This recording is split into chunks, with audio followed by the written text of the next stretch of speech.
मैं वाहिद अंपायर था जिसने 5 IPL किए और एक भी डिसीजन गलत नहीं है। IPL के चेयरमैन के मैं मैसेज दिखा सकते, असद भाई आपके बगैर IPL हो ही नहीं सकती। एक लड़की का केस हुआ था, उसका रिजल्ट ये आया कि उसने बाद में मुझसे माफिया मांगी। अस्सलामुअलैकुम, मैं हूं मोहम्मद इब्राहिम मेहदी। असद रऊफ पाकिस्तान का एक चमकता सितारा और क्रिकेट एम्पायरिंग की दुनिया का एक बहुत बड़ा नाम, जिन पर 2013 में BCCI की जानिब से एलिगेशंस लगाए गए, लेकिन किसी ने कोशिश की कि वो एलिगेशंस क्या थे या क्या वो सच्चे भी थे। आज हम खोजेंगे उन एलिगेशंस को और आपको कहानी सुनाएंगे और असद रऊफ की जुबानी सुनाएंगे। अस्सलाम वालेकुम जी। वालेकुम सलाम। असद, सबसे पहले मैं पूछना चाहूँगा कि असद रऊफ क्रिकेट एम्पायरिंग का एक बहुत बड़ा नाम, कुछ साल पहले तक हम आपको क्रिकेट के बड़े बड़े स्टेडियम में देखते थे और अब आपकी ज़िंदगी में ऐसी क्या तब्दीलियाँ आई कि अब आप ये काम कर रहे हैं न्यू हॉस्पिटल के सेकंड हैंड क्लोथिंग मार्केट में? ये मैं सबसे पहले बता दूं कि ये मेरा 35 साल पुराना काम है। शायद और पब्लिक को भी पता ही होगा कि मैं प्रोफेशनल क्रिकेट खेलता रहा हूँ। नेशनल बैंक में मैंने 15 साल खेली है और उसके बाद जब मैंने क्रिकेट नेशनल बैंक में छोड़ी तो उन्होंने कहा बैंकिंग शुरू करें आप। तो बैंकिंग का मुझे कोई इतना तजुर्बा नहीं था। मैंने कहा अब यार हमारा क्रिकेट से रिलेशन खत्म हो गया तो अब हम तो गोल्डन हैंडशेक आया। मैंने गोल्डन हैंडशेक लेने के बाद सेकेंड हैंड क्लोथिंग का काम शुरू किया था। हालांकि मेरा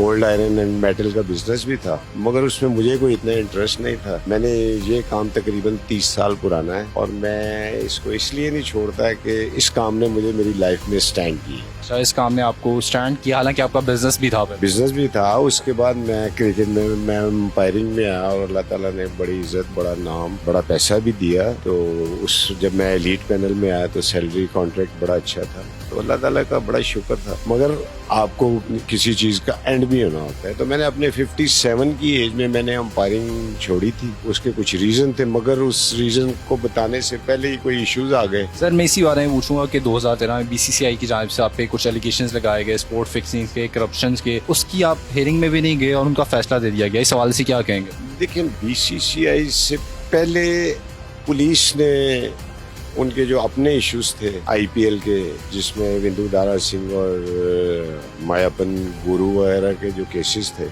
मेरा नाम इसलिए कि मेरी विंदु दारा सिंह से दोस्ती थी, टेलीफोनिक रब्ता था। मुझे इस हवाले से उन्होंने इल्ज़ाम तो लगा दिए मगर उसका एविडेंस कहाँ से लेके आएंगे? ये जो वो कहते हैं जी, एलिगेशन में सबसे पहले था कि Asad Rauf fled the country प्रीमैच्योरली। That means कि मैं टूर्नामेंट छोड़ के भाग गया। ऐसा कोई कुछ नहीं होता। एक प्लान होता है, एक प्रोग्राम होता है जो आपको दिया जाता है, आपको कंप्लीट करके आना होता है। तो आप अगर आप तैयारी करके आते और ये चीज़ें देख के आते तो आपको पता चलता कि मैंने अपने नॉर्मल स्केड्यूल से एक दिन डिले किया था। ये जब सारा केस आया था मैं दिल्ली में ही था मगर मुझे पुलिस ने जानबूझ के वहाँ से निकलने दिया कि ये चला जाए। क्योंकि मैं तो कहता था मुझे पकड़ो तो मैं ज़रा पब्लिक में आके बताऊं, मीडिया को बताऊं कि ये केस क्या है और मेरे पे एलिगेशन क्या है और मेरे पे करप्शन का कौन सा इल्ज़ाम है। सर, ऐसा कुछ नहीं था। अगर तो आपको उधर से पुलिस ने भी निकलने दिया, पाकिस्तान में आप आगे आप न्यूज़ कॉन्फ्रेंस करके बताते।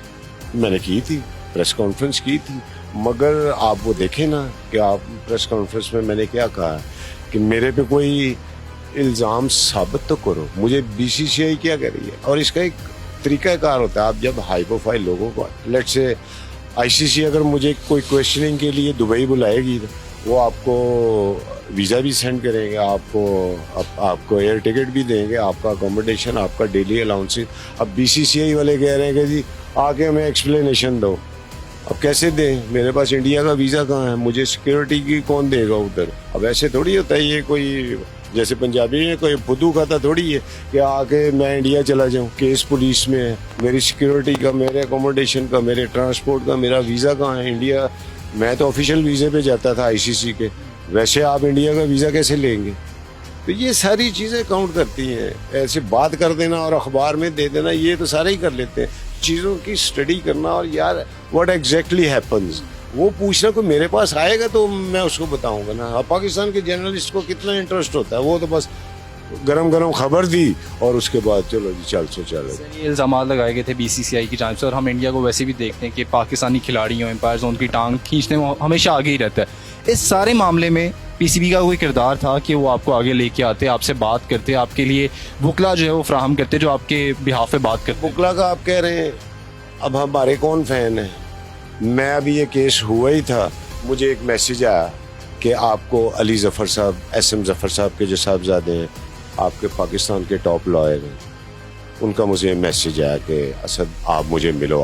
अब मैं चला गया। वो कहते हैं असद हमें एक लॉयर्स और जजेस की एक मीटिंग में थे, तो मुझे वो जजेस आपके भी फ़ैन हैं, हम भी आपके फ़ैन हैं, मुझे इंसिस्ट कर रहे हैं कि मैं आपका केस हैंडल करूं। मैंने कहा कि मैं तो आपकी फ़ीस नहीं दे सकता, आपकी फ़ीस तो करोड़ों पे है। तो कहते हैं आपसे फ़ीस किसने मांगी, हम वॉलंटरी करेंगे, हम आपके फ़ैन हैं, आप हमारे पाकिस्तान के स्टार हैं। और उन्होंने मेरा केस हैंडल किया था। उन्होंने मुझसे सिर्फ एक क्वेश्चन किया था, उन्होंने कहा कि असद कोई करप्शन तो नहीं की। मैंने कहा अली भाई मेरे पे कोई करप्शन साबित कर दे, आप तो बाद में मैं अपने अगेंस्ट खुद ही केस लगा दूंगा। सही बात है। तो ये चीज़ें होती हैं, करप्शन साबित करनी पड़ती है। मेरे आप अकाउंट चेक कर लें, मुझे सिवाय ICC की सैलरी के मेरे अकाउंट में कभी पैसे ही कोई नहीं आया। मैं वाहिद अंपायर था जिसने 5 IPL किए और एक भी डिसीजन गलत नहीं है। IPL के चेयरमैन के मैं मैसेज दिखा सकता हूँ, ये मेरे मोबाइल में है, कि असद भाई आपके बगैर IPL हो ही नहीं सकती। प्लेयर्स भी बहुत चीखते हैं जिनको गलत आउट दिया जाए। मसलन के एक स्टैंडर्ड होता है अंपायरिंग का, उन्होंने सबको बैन कर दिया था, हमें क्यों नहीं किया? उनको पता था कि 2 पाकिस्तानी अंपायर, इसके साथ हमारा IPL का स्टैंडर्ड है। क्यों? टीम का हर कप्तान लाइक धोनी, वो जब भी कोई टेस्ट सीरीज होती वो सबसे पहले हमारा नाम लिखता। ICC पूछती थी, वो कहते थे कि Pakistani umpires are the best.